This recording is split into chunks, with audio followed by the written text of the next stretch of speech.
आपसे मैं पूछना चाहूँगा, आप हमें इस किताब के बारे में बताइए, what is it all about? उस रात में पूरी रात जो इंसिडेंट्स हुए थे बिल्कुल इन डिटेल वो इस बुक में डॉक्यूमेंट किए गए हैं। और सिर्फ इतना ही नहीं बल्कि जो तब से लेके आज तक क्या सर्कमस्टांसेस रही हैं और कैसी कंडीशंस रही हैं गाँव की और लोगों की, उसको डॉक्यूमेंट किया है, जिसमें हम साइकोलॉजिकल, सोशल, मेंटल और हेल्थ एस्पेक्ट को भी डिस्कस करते हैं। एंड प्लस उसके साथ साथ हमने जो रिन्यूड स्ट्रगल है 2013 में उसको डॉक्यूमेंट किया है, क्योंकि बहुत सारे लोगों को ये नहीं पता है कि जो विलेजर्स थे उनने खुद लीगल स्ट्रगल स्टार्ट की थी, जिसकी वजह से 2012 में जो SHRC के कुछ डिसीजंस थे कॉम्पनसेशन रिगार्डिंग और री इन्वेस्टिगेशंस के मतलब, वो उनकी वजह से हुए थे। हमने फिर जो 2013 में एक पैरेलल स्ट्रगल स्टार्ट किया था हाई कोर्ट में एक लिटिगेशन करके। तो उस लीगल स्ट्रगल को और उस एविडेंसेस को, जो हमारे पास एविडेंसेस हैं, उनको सबको डॉक्यूमेंट किया गया है इस बुक में, अलॉन्ग विद द फैक्ट कि यंगर जनरेशन कैसे रिकनेक्ट करता है अपनी हिस्ट्री के साथ। अच्छा, मुझे आप बताइए, जो बहुत सारी डॉक्यूमेंटेशन ऑलरेडी हो चुकी है मेरे ख्याल में, बहुत सारी डॉक्यूमेंटेशन बनी है, पर इस तरह का रिपोर्ट मैंने नहीं देखा है, मतलब कम्प्लीटली जिसका फोकस उस नाइट पे है, फिर स्ट्रगल पे, जो लीगल स्ट्रगल है, वहाँ स्ट्रगल जितनी भी है उस गाँव की। तो आप इस एक पर्टिकुलर डॉक्यूमेंट को किस नज़रिए से देखते हैं? इस एक पर्टिकुलर डॉक्यूमेंट को आप इस तरह भी वैल्यू बहुत ज़्यादा दे सकते हैं बाकी डॉक्यूमेंट से, कि हमने पुलिस रिपोर्ट और जितने भी लीगल डॉक्यूमेंट्स हैं जिसके बारे में वो कहते हैं कि लूप होल्स है, हमने उन्हीं से सब कुछ डिराइव करके एक बहुत परफेक्ट पिक्चर बनाई है। सब कुछ हमने जो उनके स्टेटमेंट्स है, आर्मी के, औरतों के, मेडिकल रिपोर्ट है, वो सब यूज़ करके एक परफेक्ट पिक्चर बनाई है और वही प्रेजेंट किया है, जिसके बेसिस पे अगर एक केस भी प्लीड किया जाए कोर्ट ऑफ लॉ में, बहुत अच्छे रिजल्ट्स आ सकते हैं, जो वो हमेशा डिनाई करते हैं कि ऐसा कुछ नहीं हुआ है। या we provide them everything along with the witnesses and statements, so it has everything which is not present जो पिछले रिपोर्ट्स आए हैं उनमें। They talk about just light and superficial, ऊपर से क्या क्या हुआ है। किस चीज़ ने आपको प्रॉम्प्ट किया कि एक बुक लिखी जाए? There should have been some reason. Basically I think it did not, जो जर्नी है वो बुक से स्टार्ट नहीं हुई। बहुत सारे लोगों को ऐसा लगता है कि the book was the first step in this process. It was not. The public interest litigation was the first step in this. और उसके साथ जब हम इसके साथ जुड़ गए तो हमें एक रियलाइजेशन हुआ कि we need more documents to preserve these memories. अक्सर लोग आर्ग्यू करते हैं कि हमारे पास जी माउथ ऑफ वर्ड मेमोरीज को हैंड डाउन करते हैं from generation to generation, so why do we need these documents. लेकिन अगर आप देखें तो जो तरीके हैं एक ऑक्यूपायर के, एक ऑप्रेसर के, वो चेंज होते रहते हैं। They know how to erase memories, they know how to infiltrate memories, so you also need to have some other kind of preservation of memories. तो उस वजह से हमने सोचा कि ठीक है, okay, verbal memories are fine, but we need a document that documents not just a rhetoric, a story of that night, but also evidences, as Munazza said, evidences और statements को document करे जो कि एक solid proof हो। तो जब हम ये इंटरेस्ट लिटिगेशन कर रहे थे और कोर्ट में केस चल रहा था, in the meantime we were approached by the publishers of the book, Zubaan books. Life क्या है कुलन पोशपुरा की? लाइफ है, आप डिस्क्राइब करेंगे लाइफ, व्हाट इज कुलन पोशपुरा? एक फार फ्लंग एरिया है जहाँ के लोग बहुत सिंपल हैं, बहुत बेसिक चीज़ों पे सर्वाइव करते हैं, बहुत बेसिक लाइफस्टाइल है, बहुत फ्रेंडली है, बहुत ज़्यादा फ्रेंडली है। लेकिन हाँ, उनकी लाइफ में ये अब चीज़ अटैच हो गई है और ये इतनी बुरी तरह अटैच हो गई है कि it's become a problem for them. They have struggled and they have struggled very hard through this. They have health problems, उस विलेज में बहुत ज़्यादा हेल्थ प्रॉब्लम्स है। जिनके साथ टॉर्चर हुआ है उन मर्दों के साथ भी है, जिन औरतों का रेप हुआ है उनके साथ भी हेल्थ प्रॉब्लम्स है। लेकिन सोसाइटी ने बिल्कुल काट दिया है उस विलेज को, तो वो प्रॉब्लम है। बाकी they are very friendly people, बहुत बेसिक लाइफस्टाइल है जैसा एक फार फ्लंग एरिया का होता है। बहुत कट ऑफ है वो सिटी से, अपनी लाइफ में वो लोग बिजी है। और हाँ, इस सब के बावजूद चाहे वो कितने भी बैकवर्ड एरिया को बिलोंग करते हैं, उनके पास ज़्यादा फैसिलिटीज़ नहीं है। कहीं ना कहीं ये हमारे लिए भी हैरानी की बात है और हमें इनसे सीखना भी चाहिए कि उन्होंने कैसे इस केस को फॉलो किया है, because it is they who have followed this case, they have written the letter to the divisional commissioner reporting about the rape. They were the ones who went to SHRC, got the judgment, so we need to learn a lot from them. You actually पता है क्या होता है, जब आप कुनन पोशपुरा जा रहे होते हैं तो आप अपने अंदर एक प्रेजुडिस बना लेते हैं कि ऐसा होने वाला है, जैसा मुनज़्ज़ा ने कहा और जैसा हमने मुझे लगता है एक दो जगह बुक में भी लिखा है कि जब आप कुनन पोशपुरा की तरफ जाते हैं, it's the most beautiful road ever. It's मतलब बिल्कुल एक खूबसूरत पिक्चर आपके सामने होती है जहाँ ग्रीन फील्ड्स हैं दो साइड से, एंड द रोड, मैंने काफ़ी बार लिखा है जो रोड है वो सर्पेंटाइन है, लाइक ठीक है। तो इट्स सो ब्यूटीफुल कि एक मिनट के लिए आप डर जाते हैं कि मतलब मुझे वैसा क्यों नहीं लग रहा है, मुझे वो डर वाली फीलिंग क्यों नहीं आ रही। You almost expected. प्रॉब्लम ये है कि ये हम सोचते हैं कि वैसा कुछ होगा। जब हम गए थे तो ऑब्वियसली हमने भी सोचा था कि जब वहाँ जाएंगे तो शायद ऐसा कुछ माहौल होगा, यू नो, ग्लूमीनेस होगा, और but there is nothing like that. एक जो आप फेयर की बात कर रहे हैं, दैट कि एक एटमॉस्फेयर में क्या वो डर का माहौल है क्या, वो मुझे लगता है कि वो एज सच तो बहुत यू नो ओवर्टली प्रेजेंट नहीं है, but underlying it's always there. Because जो armed forces, Indian armed forces, वो वहाँ विलेज में अभी भी काफ़ी आते जाते हैं, उनको इंटिमिडेट करते हैं। इवन इस केस के दौरान भी उनने काफ़ी बार, एक बार वहाँ एक्सप्लोजन्स किए थे, एक दो बार, और काफ़ी बार उनसे पूछताछ होती रहती है, कहाँ जा रहे हो, क्या करना है, क्यों जाना है। तो दैट इज़ अंडरलाइंग। इस किताब के लिखने के सिलसिले में जो आप बहुत बार गए होंगे, आपके साथ ऐसा कोई माहौल कभी बना कि आर्मी ने आपको देखा या पुलिस ने, एडमिनिस्ट्रेशन के लोग, कुछ ऐसा मतलब जो आपको इंटिमेट करने की कोशिश कर रहे हो, या कुछ ऐसा मतलब माहौल बनाने की कोशिश कि आपसे पूछा जाए क्या कर रहे हो, क्यों आ रहे हो इस गाँव में बार बार? हमारे साथ ऐसा नहीं हुआ एज सच, बट जब हम कुपवारा कोर्ट जाते थे हेयरिंग्स के लिए, क्योंकि वहाँ पे आर्मी को भी प्रेजेंट होना होता था, तो वहाँ पे काफ़ी बार हमारे साथ ऐसा हुआ जो आप कह रहे हैं। इस बारे में हमने काफ़ी बात भी की कि वहाँ हमें इंटिमिडेट करने की काफ़ी कोशिश की जाती थी। जब आर्मी अंदर आती थी तो वो हमें देखते थे, दे वुड मेक श्योर कि हमें अच्छे से देखे, गेज करें। या जो आर्मी के काउंसिल थे, करनैल सिंह, उनका एक असिस्टेंट था, और उस असिस्टेंट का काम ही यही था कि वो जब हम आए तो हमें घूरना स्टार्ट करे और हमें देखता रहे, बस somehow to maybe make us nervous. क्योंकि पहले उनका पहला स्टेप ये था कि इस केस को श्रीनगर से कुपवारा लेके जाएं ताकि फॉलो ना कर पाए हम लोग। अब जब हमने फॉलो कर लिया, बिकॉज हम हेयरिंग्स के लिए जाते थे, तो वहाँ पे अक्सर वो जो एडवोकेट, वो काउंसिल थे उनके, वो हमारे पास आके पूछते थे कि क्या है, कहाँ से हो बच्चियों, लाइक वो कॉन्डिसेंडिंग टोन में, ताकि दिखाने के लिए like you know you are not someone we need to take cognizance of. या at other times they did take cognizance actually, but बाकी टाइम पे वो हमें स्टेयर डाउन करते थे या ऐसे ही पूछते रहते थे, ह्यूमन राइट्स से हो, क्या कर रहे हो, क्यों कर रहे हो। तो वैसे टाइप के हाँ इंटिमिडेशंस बहुत ज़्यादा थे। बट एक पॉजिटिव ये भी था कि जब हम उस कोर्ट में होते थे तो उसके बाद हम इमीडिएटली हेयरिंग के बाद एक प्रोटेस्ट करते थे कोर्ट के बाहर, जहाँ पे हमारे साथ सर्वाइवर्स भी होते थे कुनन पोशपुरा से, और हम होते थे। तो एक चीज़ हमने देखी, जो इंडियन आर्म्ड फोर्सेस के लोग थे वो तब तक निकलते नहीं थे वहाँ से जब तक हम वो प्रोटेस्ट ख़त्म नहीं करते थे। तो वी रियली थिंक कि इंटिमिडेट कौन किसको कर रहा था, वो you know that's little confusing है। जो ये डॉक्यूमेंट, जो बुक है, इसमें कितने लोगों के जो रेप सर्वाइवर्स हैं, कितनों की कहानी है इसमें? सबकी स्टोरीज इसमें नहीं है। हमने हर एक का पार्ट डालने की कोशिश की है इसमें। जिस पार्ट की आप बात करो, जिसमें इंडिविजुअल स्टोरीज है, उसमें कुछ टॉर्चर के भी हैं, जिन मर्दों के साथ टॉर्चर हुआ उनकी स्टोरीज है।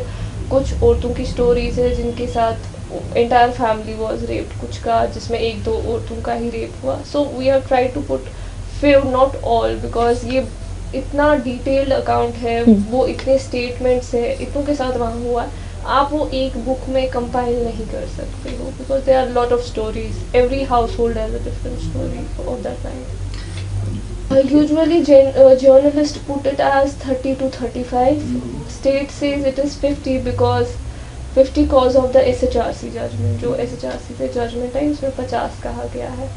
अब अगर हम बाकी चीज़ें इंक्लूड करें, जैसे माइनर गर्ल्स, उनका नाम नहीं लिया गया था क्योंकि उनकी शादी नहीं होती। बहुत ज़्यादा ओल्ड एज्ड वुमेन, उनके बारे में नहीं बोला गया था क्योंकि एक बुजुर्ग औरत का रेप होना भी थोड़ा, तो उन सबको अगर ऐड कर दें, we would say it would be 70 to 80, एक ऐसा फिगर जिस पे हम लोग अग्री करते हैं। एंड बिसाइड्स ये इम्पोर्टेंट बात है जो हम बार बार भूल जाते हैं, this is not just one village जहाँ 40 या 50 औरतें होंगी। These are two villages, Kunan and Poshpura. तो almost 80 women were raped. कहा जाता है कि there is lot of social gap और सोशल ट्रॉमा है, ऐसा कुछ आपने देखा? मुझे लगता है जहाँ तक हम बात करते हैं कुनन पोशपुरा में सोशल ट्रॉमा है या आउट ऑफ दैट, प्रॉब्लम क्या है जो हमने बार बार बात की है कि जो हम हैं एज अ कश्मीरी सोसाइटी, हमने एक स्टीरियोटाइप क्रिएट किया है जो कुनन पोशपुरा के लोग हैं या पर्टिकुलरली कुनन पोशपुरा की औरतें हैं। नो डाउट अगर आप इसको एक साइको सोशल पर्सपेक्टिव से देखेंगे तो obviously there is huge trauma associated with the survivors, जो कि सर्वाइवर्स हैं, and you can not obviously say that it's very normal to have that trauma.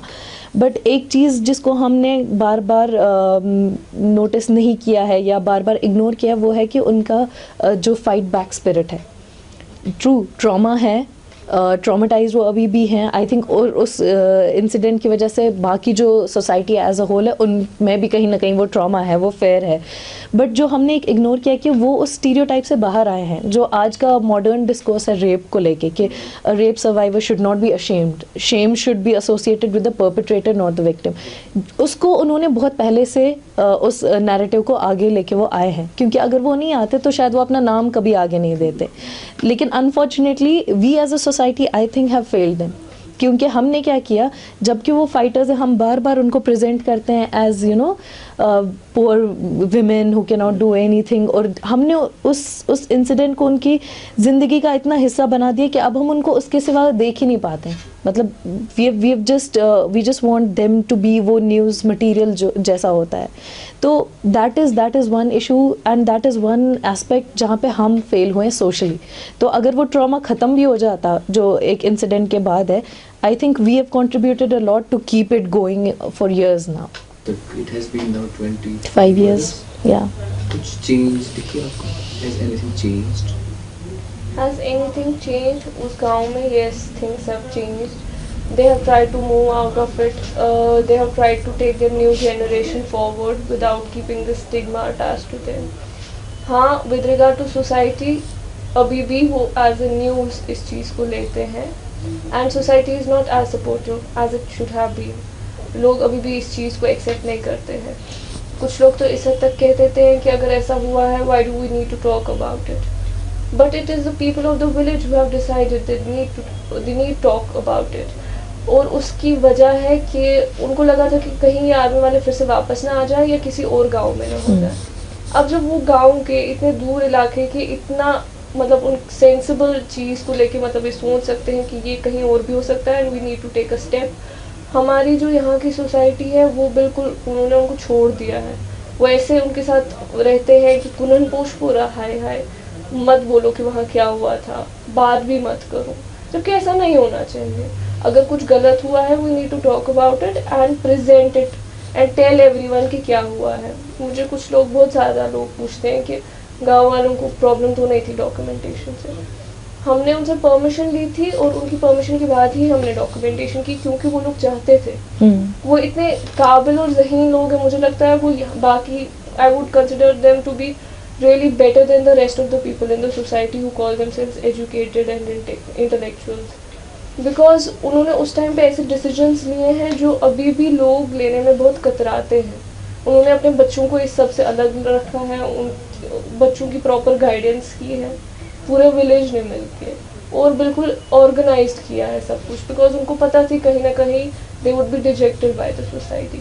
आप उनकी यूनिटी और वो सब देख के हैरान हो जाते हो कि ऐसा भी हो सकता है। पहली बात तो जैसे मैं आपको इससे पहले भी कह रही थी कि अनफॉर्चुनेटली वो ज़ख्म कभी बंद ही नहीं हुए थे, तो वो उन मेमोरीज़ को खोलना it was not a new thing. क्योंकि अक्सर क्या हुआ था उनके साथ, जब हम वहाँ पे गए थे तो काफ़ी गुस्सा और काफ़ी एक सैडनेस थी गाँव वालों में, क्योंकि वो अक्सर कहते थे कि जो मैक्सिमम लोग यहाँ आते हैं दे कम फॉर देयर स्टोरीज़, अपनी स्टोरी करते हैं, अपना मकसद हो जाता है, बार बार हमसे बुलवाते हैं और फिर चले जाते हैं। But this was one instance जहाँ पे वैसा नहीं हुआ था, जहाँ पे पहले PIL हमने फाइल किया और उसके बाद उनको अप्रोच किया। सो उनको वो एटलीस्ट एक ट्रस्ट था कि नहीं we are not again being used as a you know वो न्यूज़ आइटम नहीं यूज़ किया जा रहा है। अच्छा, जो आपने PIL फाइल की है तो उसका क्या है प्रोसेस? जो PIL हमने फाइल की थी, it is true that PIL हमें पता चला था कि ये केस अभी भी इन्होंने क्लोजर रिपोर्ट नहीं फाइल किया है इसमें, क्लोजर रिपोर्ट फाइल किया था, but the argument of the closure report was yet to be done. उसके बाद हम कुपवारा गए, हमने वो क्लोजर रिपोर्ट कंटेस्ट किया। बाज़ाब्ता उसमें हेयरिंग्स हुई, जज ने कहा आप इसको फिर से इन्वेस्टिगेट करो मैटर को। पुलिस को yes, the order was issued. वही ऑर्डर लेके वो हाई कोर्ट आ गए। ऑब्वियसली आर्मी ने उस पर स्टे लाया कि ये री इन्वेस्टिगेट नहीं हो सकता है, क्योंकि बहुत पुराना मैटर है, ये आर्मी की इमेज को मलाइन करने के लिए फिर से रीओपन किया गया है, जो वो अपने तरफ से डिफेंस देते हैं। फाइनली जब हाई कोर्ट में उस पर आर्गूमेंट चल रहा था, हमारी PIL अभी ऐसे ही पेंडिंग थी, उन्होंने विंटर सेशन में जब ब्रेक चल रही थी, उन्होंने एक ऑर्डर ले लिया वहाँ से। उस ऑर्डर की वजह से वो सुप्रीम कोर्ट चला गया case. That order was given by justice Tashi, और उनके रजिस्ट्रार ने उनको बताया भी था that there is a matter pending, yet he gave a order that there is no more investigation in this case is required. So to challenge that we had to go to Supreme Court, so the matter is pending today in Supreme Court. PIL के लिए हाँ। Support हासिल करना कितना difficult? पहले तो जब हमने आपस में जो हमारे फ्रेंड्स थे, क्लोज फ्रेंड्स थे, क्योंकि जो ये बुक का टाइटल भी है, डू यू रिमेंबर कुनन पोशपरा, ये भी स्टार्ट ऐसे ही हुआ कि जो इसकी को ऑथर है समरीना, उन्होंने मुझे फ़ोन किया था और उन्होंने मुझे सबसे पहले यही सवाल पूछा, ये तशी कुनन पोशपरा याद? तो मैंने कहा हाँ याद है। तो उसी से स्टार्ट हुआ basically, that question just started it all. And तो इसलिए इस बुक का टाइटल यही है, do you remember Kunan Poshpora, because it started it.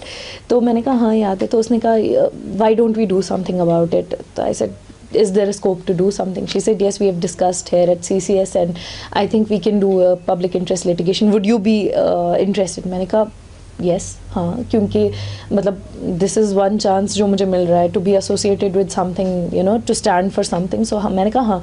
तो उसने कहा we'll also need to garner more support, we need this to be a women's collective. I said fine. तो हमने क्या किया, with in our own friend groups and अपनी family में देखना स्टार्ट किया कि कौन कौन इंटरेस्टेड होगा टू कम फॉरवर्ड। इनिशियली तो 100 औरतें, लड़कियां हमारे साथ जुड़ गई इस PIL के लिए, लेकिन जब हमने वो फाइल किया तो हमें कहा गया कि आइडेंटिटी प्रूफ चाहिए हाँ सबके, क्योंकि हमें देखना है कि is it like are these for real.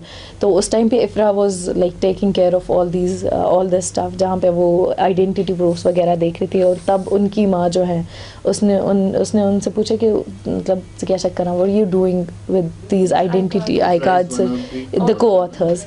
तो इफ्रा ने तब उनसे कहा कि ये ऐसे है मसला, तो आई एम अ पेटिशनर।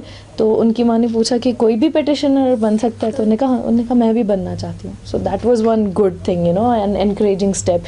तो उसके बाद क्या हुआ, जब ये 100 से फिर 85 हो गए, जब आइडेंटिटी प्रूफ मांगा गया, क्योंकि बहुत सारे लोग डर गए कि अब हमारे आइडेंटिटी प्रूफ्स वहाँ होंगे तो we might be under surveillance, हम पे नज़र रखी जाएगी, हमारा करियर ख़राब हो जाएगा, पासपोर्ट बंद हो जाएगा, किसी एक ने कहा कि मेरा पेंशन बंद हो जाएगा।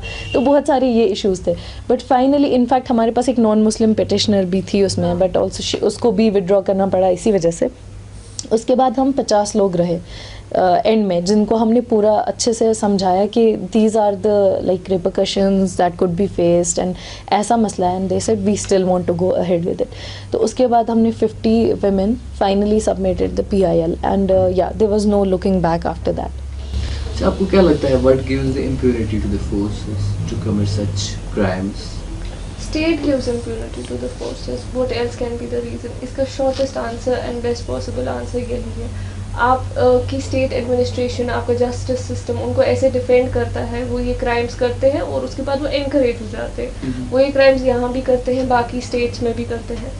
सो स्टेट के बगैर और कोई रीज़न नहीं हो सकता है। और ख़ासकर जब हमने ये फाइल पूरी पढ़ी है, ये कितनी वेल डॉक्यूमेंटेड है। उसमें जो इन्वेस्टिगेटिंग ऑफिसर पहले थे, he was a Kashmiri only, a sub inspector.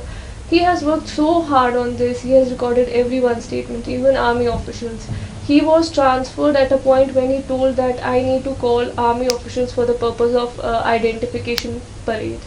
And when the state realized कि ये कुछ ज़्यादा interest ले रहा है and there is going to be an identification parade which is very authentic in the eyes of law, they transferred him.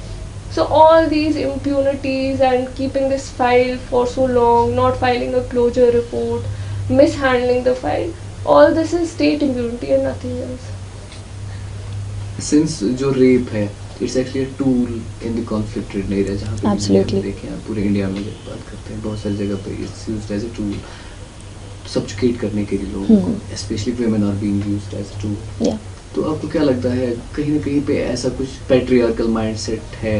Absolutely absolutely ये हमने बार बार discuss किया है बुक में भी, और मैं बार बार कहती आ रही हूँ कि patriarchy has been used by the oppressor, you know, to break people whom they occupy।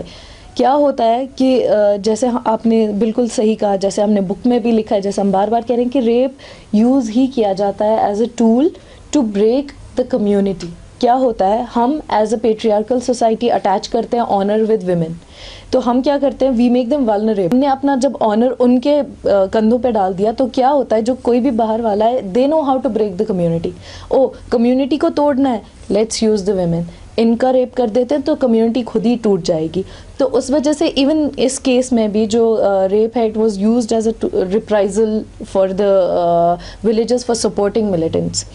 तो उस वजह से यही patriarchal notion of shame and honour जो हम एसोसिएट करते हैं एक औरत की बॉडी के साथ, एक औरत के साथ, उसको यूज़ करके बहुत ईजिली एक ऑप्रेसर जो है, एक ऑक्यूपायर जो है, वो तोड़ देता है कम्युनिटी को, और उसका जो ऑक्यूपेशन है वो काफ़ी खुद को, मतलब it becomes, in their eyes it becomes justified, because they know people won't talk about something as grievous an offense as rape, whereas जो sexual violence against men जो काफ़ी यूज़ किया गया है कश्मीर में भी, it is used to break an individual, जहाँ पे आप देखेंगे इतने डिफरेंट नैरेटिव्स हैं। अगर एक आदमी के खिलाफ सेक्सुअल वायलेंस यूज़ की गई है तो सिर्फ उसको तोड़ने के लिए, उसका एक वो जो कंसेप्ट ऑफ मर्दानगी उसको तोड़ने के लिए लेकिन जब एक औरत के खिलाफ औरत को रेप किया जाता है, it is use to break a family, a society.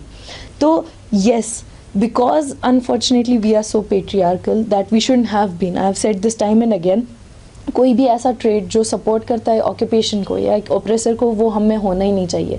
Because when we do not give them a chance कि हमारे पास you know, you consider women as human beings like you and equal players or equal stakeholders in resistance।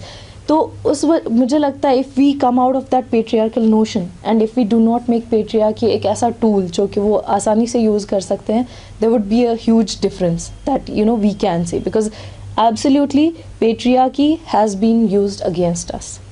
Most of the लोग कहते हैं कि जी rape is a very sexual thing, it's not, it's something that has everything to do with power। तो जब एक civilian rape case भी होता है, it is about that, it is a man trying to show his power and his status and establish the fact that he is the alpha male through a women's body. And exactly same pattern use होता है on a larger scale conflict zone में या war zone में by the oppressors and the occupiers. And उसमें क्या होता है, उसमें exactly it is to break the larger society, the resolve and resistance of the society.